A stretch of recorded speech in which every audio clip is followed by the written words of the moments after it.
Last year, at the beginning of the pandemic, I lost three people close to me, the three people who form my support system. Losing one would have been unimaginable. Losing three was devastating. I'd moved to a new city, I didn't know many people, and the support system I usually relied on to get me through a time like this was suddenly gone. Added to that was state-imposed social distancing requirements, and I was alone. I sought comfort in a handful of friends and family, but quite quickly realized the limitations.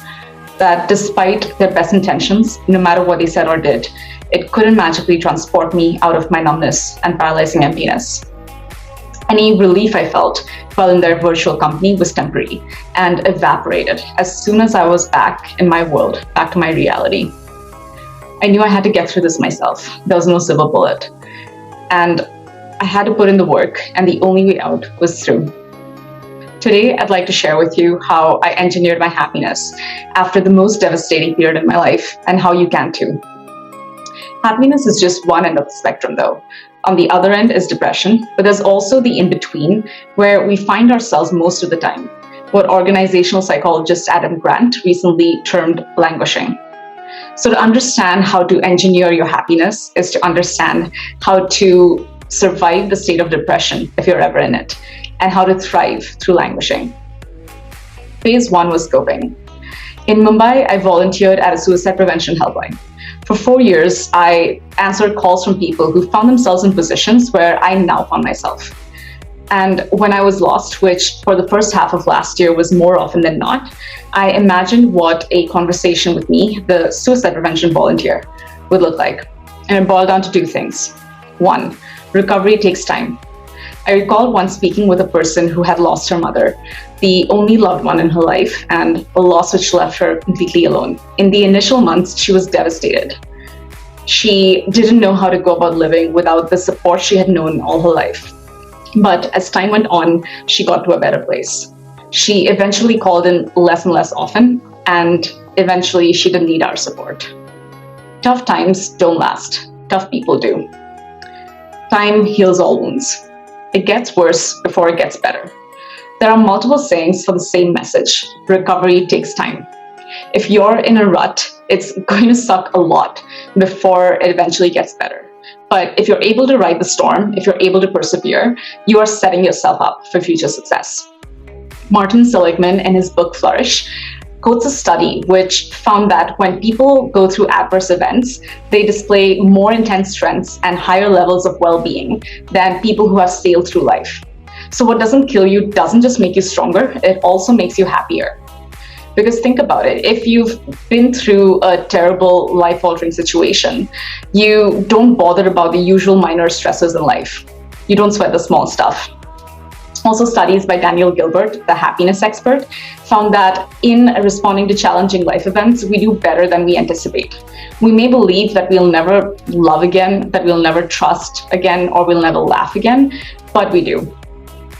The second key to coping is to express your feelings.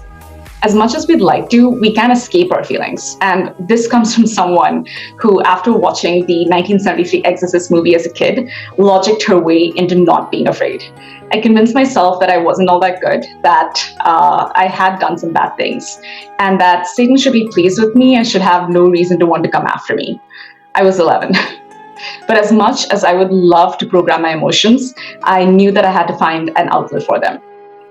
Between 2013 and 2017, based on anonymized data gathered at our helpline, the biggest reason for suicidal tendencies was loneliness. And this was pre-COVID. It's not that people were physically alone. Rather, despite being surrounded by loved ones, the feelings of loneliness arose because of the inability to express and unburden oneself openly and freely without the fear of being misunderstood or judged. As volunteers, the single biggest skill we were trained in was listening. Because as people, we all want to be heard, to be understood.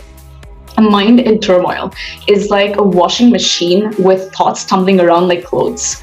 Just as it's impossible to sort out clothes in a washing machine, it's impossible to sort out thoughts when your mind is in turmoil, make sense of the state you're in, why you're there, where you're going, without being able to offload your thoughts or emotions. It's like trying to solve a multivariate polynomial nested differential equation, not on paper, but in your head.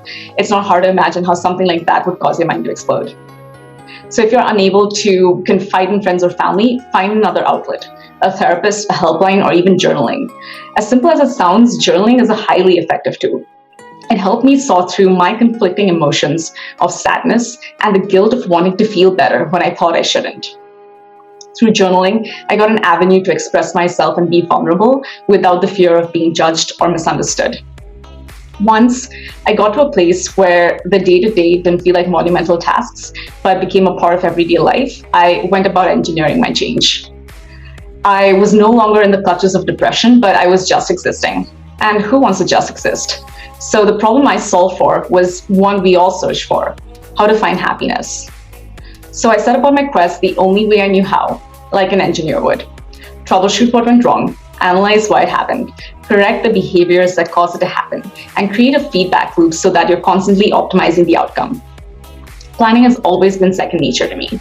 As a kid, I'd save money, and my aunt once asked why I needed to do that when my dad, a successful surgeon, was starting his own hospital. To me, the answer was obvious. What if the hospital fails? At 12, I wasn't just planning my future, I was creating contingency plans. Last year, I didn't just lose people from my life. I lost my sense of identity and my future. Because as people, we're not just living in the present, we are constantly building our futures. So when we lose a person, we aren't just grieving the loss of a relationship, we're also grieving the milestones we expected to celebrate together, the family we thought we would have, and all the experiences and memories we thought we would share and create. Subconsciously, I had been defining myself by my relationships. So when I lost those relationships, I lost my sense of identity and future, and no contingency plan could have prepared me for it. I was so used to planning out so much of my life, and even though there were roadblocks and detours along the way, I eventually always got to my destination. This time though, my destination was erased off the map. I was lost and had to find my way out with no